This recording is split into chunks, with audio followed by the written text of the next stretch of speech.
Hoş geldin aziz dostum. Yine o kutlu mevsime, o güzelim huzura kavuştuk. Ramazan geldi.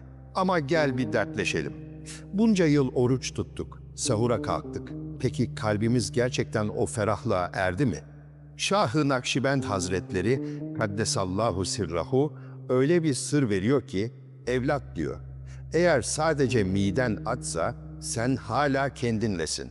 Ama ruhun acıktıysa, işte o zaman Allah'lasın. Bugün gel bu mübarek ayı bir alışkanlık olmaktan çıkaralım ve o büyük zatın tavsiyeleriyle ruhumuza o özlediği bayramı yaşatalım.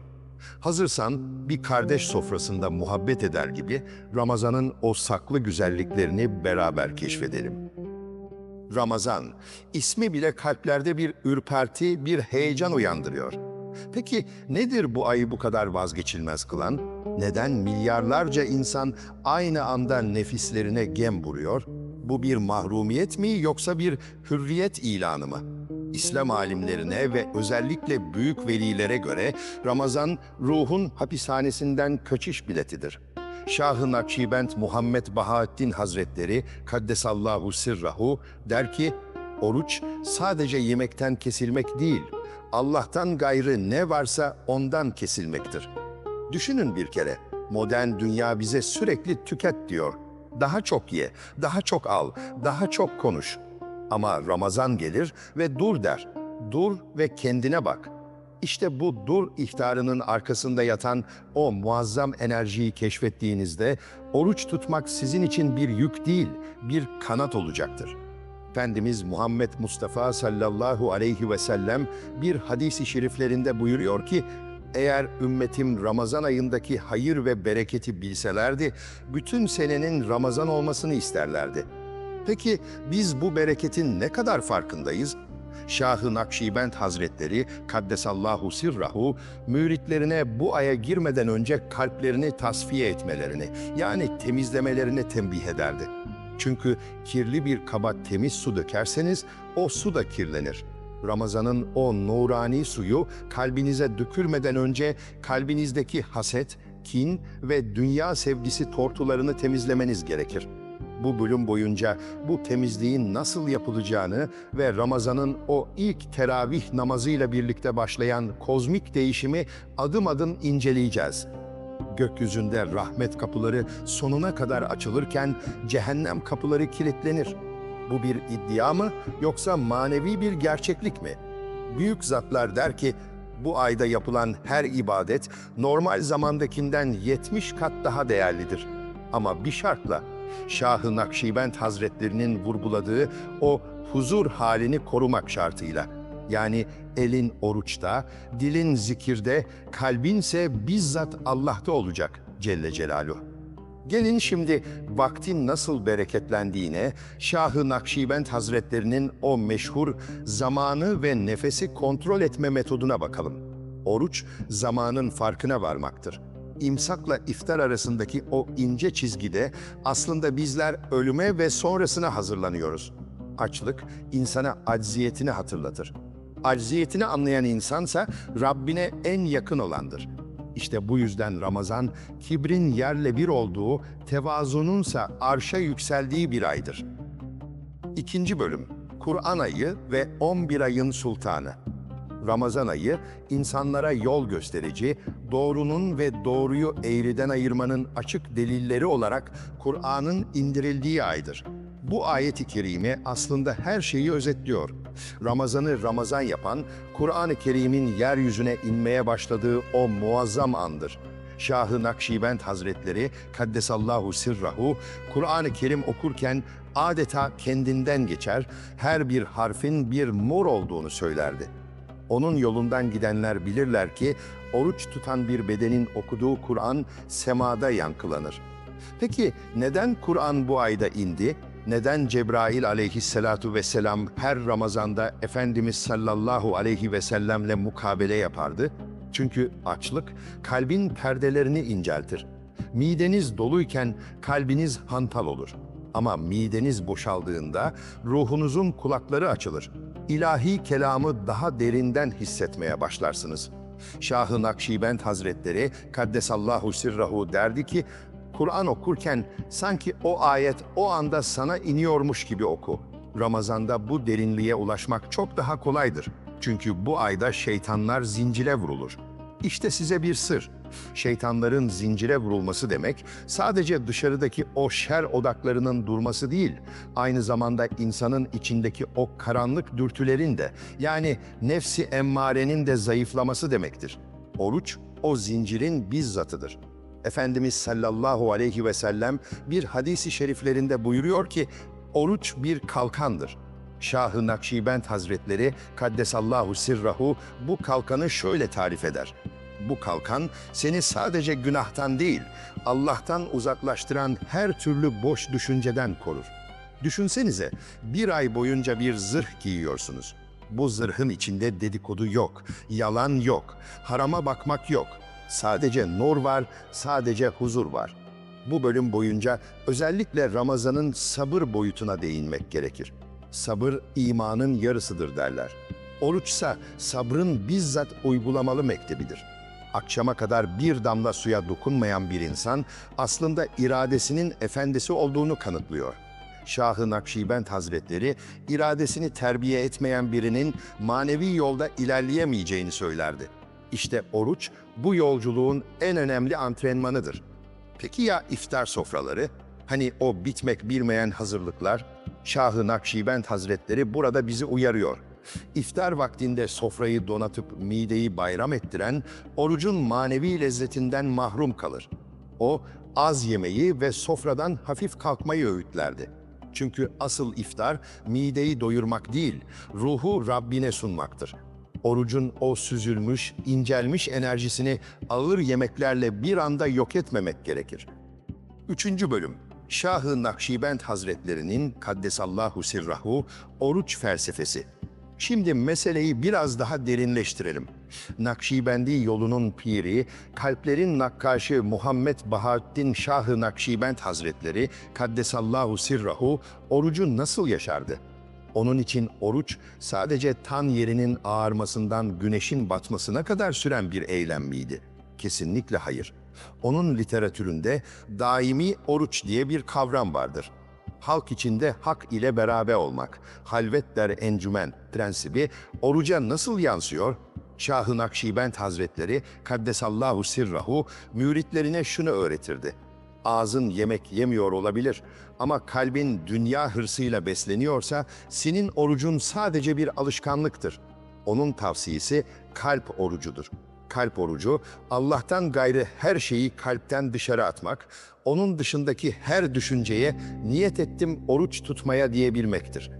Bir menkıbede anlatılır ki, Şah-ı Nakşibend Hazretleri bir Ramazan günü müritleriyle otururken onlara orucun hakikatini anlatıyordu. Bir müridi sordu, "Efendim, en faziletli oruç hangisidir?" Hazret gülümseyerek şöyle buyurdu. En faziletli oruç, seni Rabbine ulaştıran, seni mahlukattan koparıp Halika yani yaratıcıya bağlayan oruçtur. Eğer senin orucun seni sadece iftar sofrasına ulaştırıyorsa, o mide orucudur. Eğer senin orucun seni hakikate ulaştırıyorsa, o ruhun orucudur. Şah-ı Nakşibend Hazretlerinin oruç için en büyük tavsiyesinden biri de sukut yani sessizlikti. Derdi ki, dilin orucu, lüzumsuz kelamlardan hicret etmektir.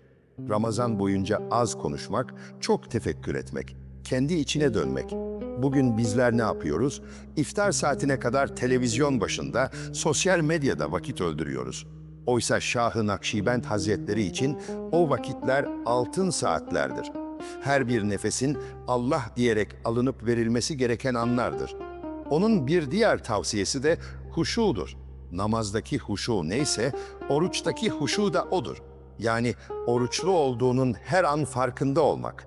Birine kızacakken ben oruçluyum diyebilmek. Ama bunu sadece karşıdakine değil, kendi nefsine söyleyebilmek. Ey nefsim, sen şu an Rabbine misafirsin, edepsizlik etme. Şah-ı Nakşibend Hazretleri oruçluyken yapılan hizmetin büyüklüğüne de vurgu yapardı.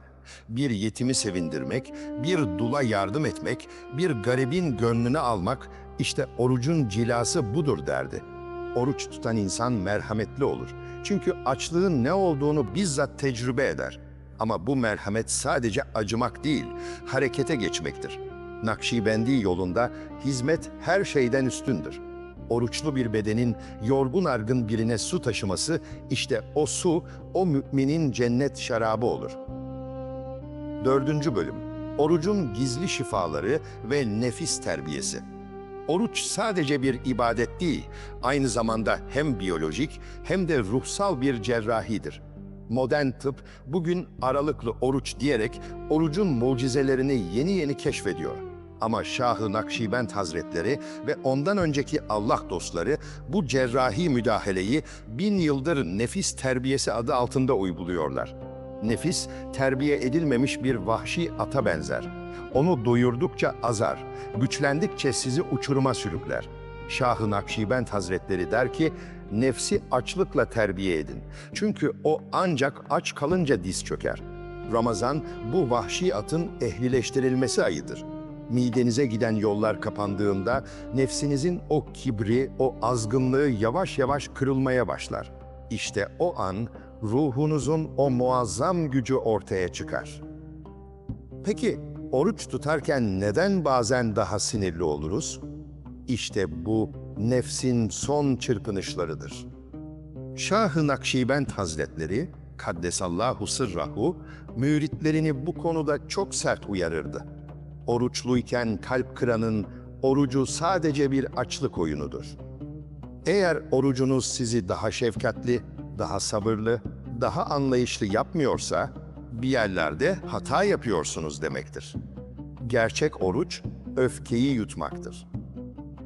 Şah-ı Nakşibend Hazretlerinin oruçla ilgili bir diğer önemli tavsiyesi ise az uyumaktır. Ramazan gecelerini ihya etmek, seher vaktinin o eşsiz kokusunu içine çekmek. Uyku bir nevi ölümdür derdi büyükler. Diri kalmak isteyen seherlerde uyanık olmalı. Sahura kalkmak sadece yemek yemek için değildir. Sahur, Allah ile baş başa kalma vaktidir. O vakitte edilen duaların reddedilmeyeceğine dair müjdeler vardır. Burada bir parantez açalım. Bazıları Ramazan'ı bir uyku ayına çeviriyor. Akşama kadar uyuyup vakti öldürmeye çalışıyorlar. Şah-ı Nakşibend Hazretleri tarzı bir hayat felsefesinde bu asla kabul edilemez. Vakti öldürmek bir nevi cinayettir. Ramazan'da her saniye bir pırlanta değerindedir. Onu uykuda harcamak, pırlantaları çöpe atmaya benzer. Nefis terbiyesinin en can alıcı noktası ise göz orucudur. Şah-ı Nakşibend Hazretleri nazar ber kadem prensibini getirmiştir. Yani yürürken harama bakmamak, zihni bulandıracak görsellerden kaçınmak. Ramazan'da bu daha da önemlidir. Çünkü göz, kalbe açılan kapıdır. Gözden ne girerse kalpte o konaklar. Eğer gözünüzü haramdan, lüzumsuzdan çekmezseniz, kalbinizdeki oruç nurunu söndürürsünüz. 5. bölüm. Manevi hasat ve vedanın hüznü. Ve yavaş yavaş Ramazan'ın sonuna, o büyük hasat mevsimine yaklaşıyoruz. Şah-ı Nakşibend Hazretleri, Ramazan'ın son 10 gününe girildiğinde itikafa çok önem verirdi. İtikaf, dünyayı dışarıda bırakıp tamamen Allah'a yönelmektir. Ölmeden önce ölmek sırrının bir provasıdır. Peki bizler evlerimizde, işlerimizde itikafı nasıl yaşayabiliriz? Şah-ı Nakşibend Hazretleri bize yol gösteriyor. Gönlünü halktan çek, hakka bağla. İşini yaparken, yolda yürürken kalbinin bir köşesinde hep o olsun. İşte bu modern zaman itikafıdır. Son 10 günün içinde gizlenen o 1000 aydan hayırlı Kadir gecesi. O geceyi bulmak için her geceyi Kadir bilmek gerekir. Şah-ı Nakşibend Hazretleri için Kadir gecesi, kalbin tamamen nurla dolduğu, perdelerin kalktığı bir vuslat gecesidir. O gece yapılan duaların, alınan kararların insanın tüm hayatını değiştireceğine inanırdı. Ya Rabbi, beni senden ayırma duası onun dilinden hiç düşmezdi.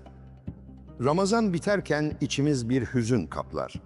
elveda ya şehri Ramazan nidaları yükselirken aslında biz giden aya değil, o aydaki halimize üzülürüz. Şah-ı Nakşibend Hazretleri şöyle derdi: Ramazan gider ama Rabbi baki kalır.